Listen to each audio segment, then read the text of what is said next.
We now have official confirmation that not only did Kathleen Kennedy compromise Star Wars on film, she was instrumental in compromising Star Wars in Disney theme parks across the world as well. And she did it all to cater to her imaginary new Star Wars fanbase.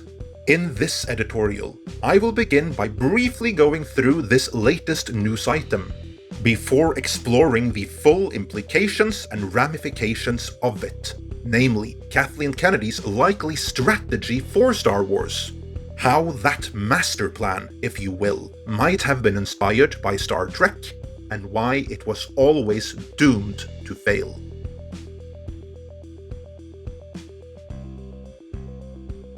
This story comes to us from former Walt Disney World VP Dan Cockerell, who appeared on the WDW radio podcast, where he discussed how Star Wars Galaxy's Edge came about, and how the original plans were to create a world based off of George Lucas' original trilogy. From there, the story was picked up by Bounding Into Comics and a whole host of other outlets. Cockerell said, "We had just purchased Lucasfilm, and it started to become the talk about, okay, if we're going to bring that to life, where are we going to do that?" He then explained that they spent the next couple of years visualizing what they could do and where they could do it.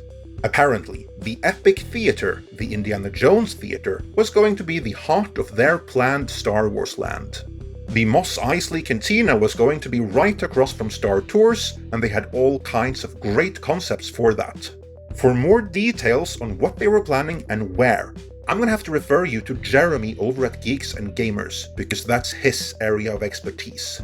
The important bit here, though, is that after a couple of years of planning, they received a call. Cockerell summarized the call, saying, "Well, yesterday Bob Iger met with Kathleen Kennedy, who, as a lot of people may know, was sort of George Lucas' protege and headed up Lucasfilm, and they had a conversation. They had a meeting. And Kathleen Kennedy, her point of view was, there are way more Disney Star Wars stories ahead of us than behind us. So we really should think about, do we want to build a Tatooine and build what all the 50-somethings remember Star Wars is? Or do we want to build something else, which is going to appeal to all the upcoming generations who are going to know the new stories?" And that day, Tatooine was killed at the studios. Let me emphasize, this is no rumor. This is nothing from any anonymous insider. This comes straight from former Walt Disney World Vice President Dan Cockerell himself. This is why Galaxy's Edge is so light on the original trilogy, and so heavy on Kathleen Kennedy's sequel trilogy. She wasn't building for the original fans. In her view, 50-something toxic man-babies that are probably gonna die from old age any day now. She was building for the future, and for the generations to come of new fans. Fans for whom Star Wars would begin with the sequel trilogy. That, to me, explains not just the problems with Galaxy's Edge, but everything that has gone wrong with Star Wars under Disney.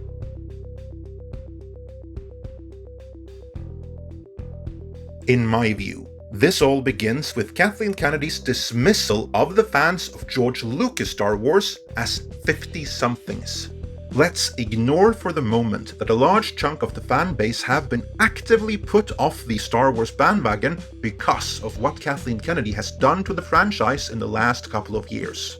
If we were to go just a few years back in time, to before anyone fell off the wagon, then yeah, maybe there would be more 50-year-olds identifying as Star Wars fans than 40-year-olds.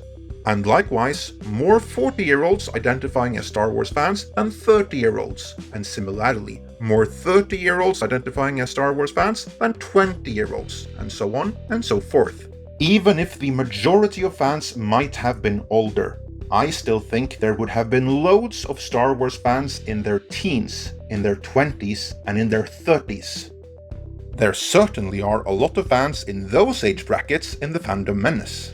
That's a hypothesis based on my own observations, and I do not have the numbers that I can ascertain this as a fact.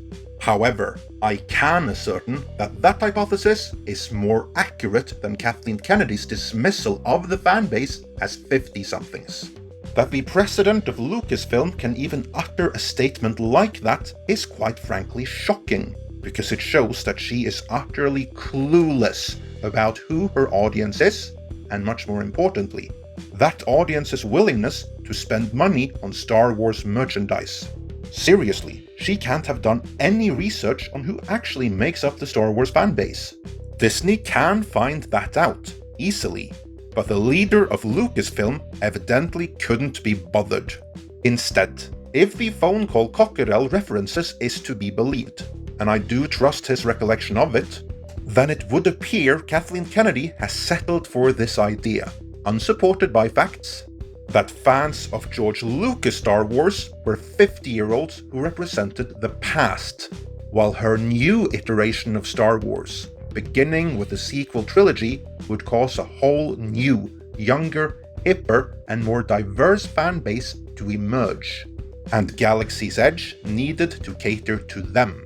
And by implication, Kennedy also believed that these new fans would have no interest in anything based on George Lucas' brand of Star Wars.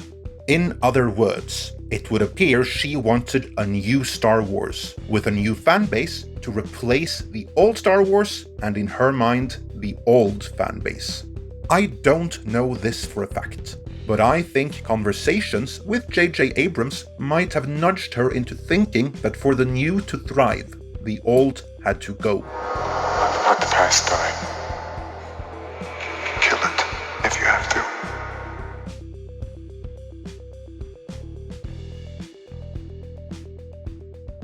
Before they were tasked with taking on Star Wars, but after Star Trek had already been compromised by a self-inflicted corporate split, Paramount tasked J.J. Abrams' production company Bad Robot with producing movies for them under the newly issued alternate Star Trek license. For Star Wars fans who are new to that, check out our breakdown of the Star Trek rights situation, linked to in the description. The Cliff Notes version of it, though, is that at that point, there were two different incarnations of Star Trek, separated by a legal barrier. After making the first movie under this new alternate license, J.J. Abrams and Bad Robot quickly found that despite the financial success of the movie itself, the merchandise from it simply wasn't selling. Nobody were buying toys and figures based on Chris Pine's Kirk and Zachary Quinto's Spock. But by contrast, toys and other merchandise based on the likeness of William Shatner's Kirk and Leonard Nimoy's Spock were still selling like hotcakes.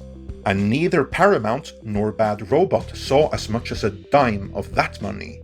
In the mind of J.J. Abrams, that was the reason why merchandise based on the Paramount and Bad Robot Star Trek wasn't selling. Audiences were confused by the presence of two different Star Treks. He then reasoned, if there was only one Star Trek, all audiences and all fans would gravitate towards it. And since Bad Robot had a stake in the alternate merchandise, that would mean loads of money for them. But neither Bad Robot nor Paramount had any control over the original Star Trek, or the merchandise based on it. That was CBS domain. As such, a meeting was organized with CBS, in which Abrams asked them to pull the plug on all of their original Star Trek merchandise, and give up all the revenue they collected from it, so that Bad Robot and Paramount would see more sales for their alternate Star Trek merchandise instead. To this, CBS responded.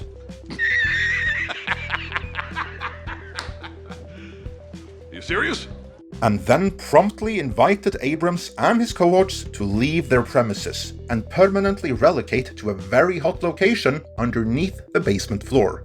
JJ was very upset by this, and the whole merchandising situation of two competing Star Treks.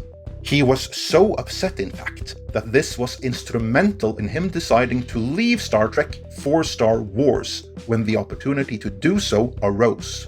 Because on Star Wars, there was no right split. There was but one Star Wars, and like with Star Trek, Bad Robot had a stake in the merchandise based on their movies. Add a red arm to C-3PO here, and a dish to the Millennium Falcon there, and then they suddenly got a cut out of that merchandise too. So that was their game. However, Bad Robot never got to test their theory that audiences would flock to the alternative Star Trek if the original Star Trek was shut down. Kathleen Kennedy, however, in running Lucasfilm, could put that theory to the test on a wide scale with Star Wars.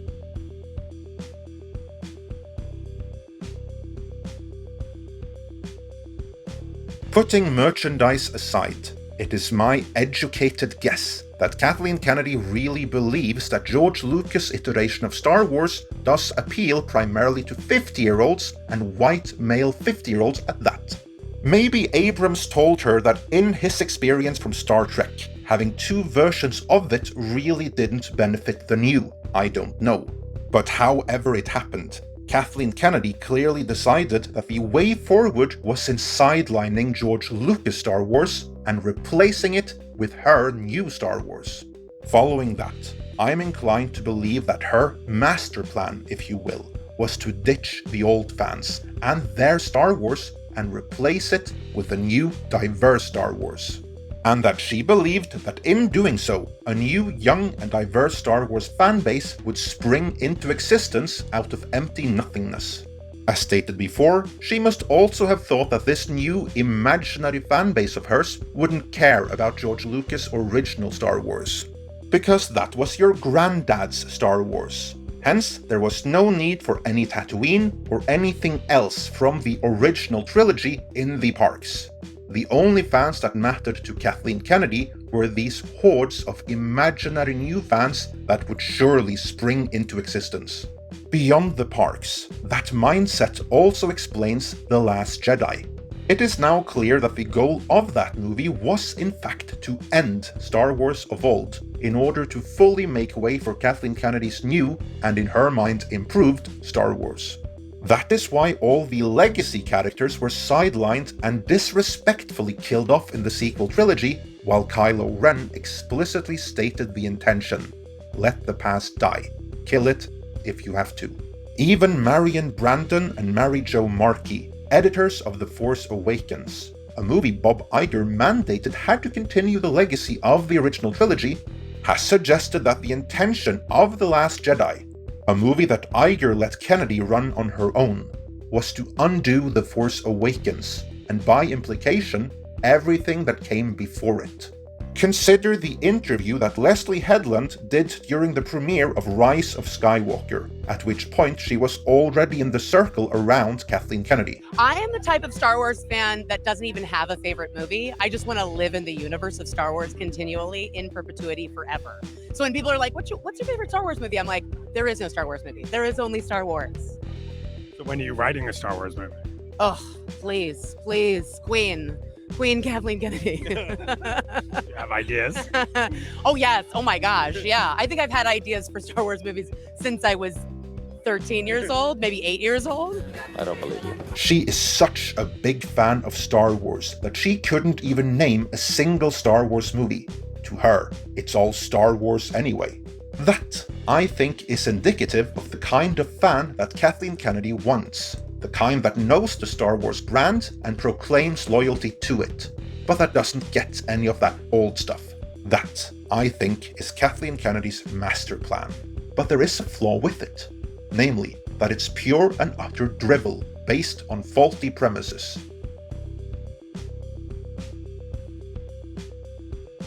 Imagine that Star Wars is a building, and Kathleen Kennedy has decided that the way forward is to build another floor on top of it. In order to make room for that new floor, however, she decides to knock down the foundation, so the whole structure collapses. Yeah, that makes no sense, I know. But that is exactly what Kathleen Kennedy has done. In sidelining George Lucas' Star Wars, she has torn down the foundation of Star Wars, and then the whole thing collapsed. There is nothing there to recruit new fans, real hardcore fans, anymore. That magical new Star Wars fanbase she must have been dreaming of never sprung into existence. Instead, the existing fans that lived and breathed Star Wars, that spent their cash on Star Wars merchandise, that raised their kids to be Star Wars fans, were pushed out and replaced by isolated pockets of Twitterati that will celebrate the new Star Wars for the cause on Twitter, but they'll stop short of actually spending any money on it. From what I've been told, Disney's $4.05 billion investment into Lucasfilm and Star Wars is still in the red, and this would be why. That, I think, will be Kathleen Kennedy's legacy. Not being there while Steven Spielberg worked his magic, but being the single worst executive Disney ever had on their payroll. I think she will go down in history as the destroyer of Star Wars. Do you agree, or am I way off?